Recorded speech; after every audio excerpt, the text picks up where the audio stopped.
Assalamualaikum warahmatullahi wabarakatuh.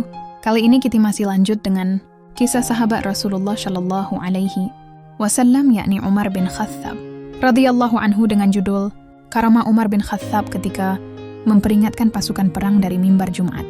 Suatu ketika Umar bin Khattab tengah berkhutbah di Masjid Madinah, tiba-tiba berseru lantang, "Wahai pasukan Ibnu Hisham, gunung! Gunung! Menjauhlah dari gunung! Barang siapa meminta serigala menggembalakan kambing, ia zalim." Sesaat kemudian ia meneruskan khutbahnya. Tentu saja para jamaah Jumat saat itu saling berpandangan tak mengerti apa maksud dari Amirul Mukminin dengan perkataannya tersebut. Usai salat, Ali bin Abi Thalib menghampiri Umar dan menanyakan apa yang terjadi. "Engkau mendengarnya?" tanya Umar. "Tentu saja, dan juga semua orang di dalam masjid," kata Ali. Umar menjelaskan, kalau dengan hatinya ia melihat orang-orang musyrikin bersiap menyerang pasukan muslim melalui pundak-pundak mereka akan melewati gunung. Jika orang mukmin berpaling dari gunung, mereka dapat menyerang dan menang. Tetapi jika mereka melintasi gunung, mereka yang akan hancur. Karena itu aku berteriak memperingatkan mereka. Sebulan kemudian ada pembawa berita ke Madinah tentang kemenangan pasukan muslimin. Pada hari peperangan itu terdengar suara seperti suara Umar memperingatkan, "Wahai pasukan Ibnu Hisham, gunung! Gunung! Menjauhlah dari gunung!" Mereka mengikuti suara tersebut sehingga Allah memberi kemenangan kepada mereka. Berkirim surat kepada Sungai Nil. Mesir ditaklukkan pasukan muslim dan Amr bin Ash diangkat sebagai gubernur Mesir.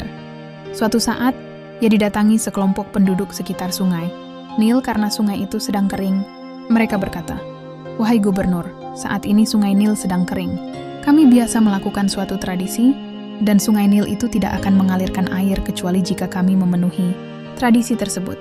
Waktu Amr bin Ash menanyakan tentang tradisi tersebut, mereka menjelaskan bahwa setelah berlalu 11 hari dari bulan tersebut, mereka mencari seorang gadis untuk dikurbankan.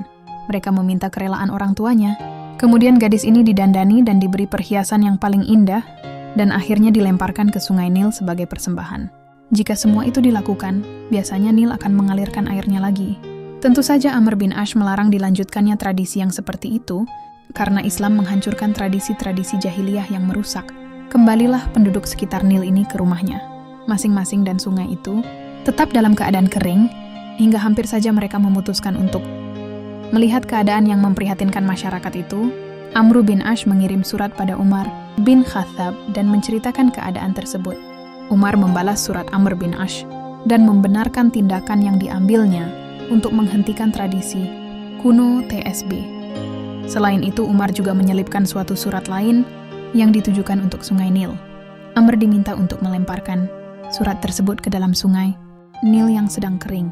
Isi surat tersebut adalah sebagai berikut. Dari hamba Allah, Umar bin Khattab Amirul Mukminin, kepada hamba Allah Nil di Mesir, amma ba'du. Jika engkau mengalir dari dirimu sendiri, maka janganlah kamu mengalir. Namun jika Allah yang mengalirkan, maka mintalah kepada Zat yang Maha Kuat untuk mengalirkanmu. Amr melemparkan surat tersebut ke Sungai Nil pada malam harinya, sehari sebelum peringatan Hari Raya Salib. Pada pagi harinya, Sungai Nil telah terisi air sedalam 16 hasta hanya dalam semalam dan mengalir terus hingga sekarang. Sungguh dengan izin Allah, tradisi kuno yang berjalan ratusan bahkan ribuan tahun telah dihancurkan oleh secarik. Surat Umar bin Khattab. Insya Allah besok kita lanjutkan kisah Umar bin Khattab.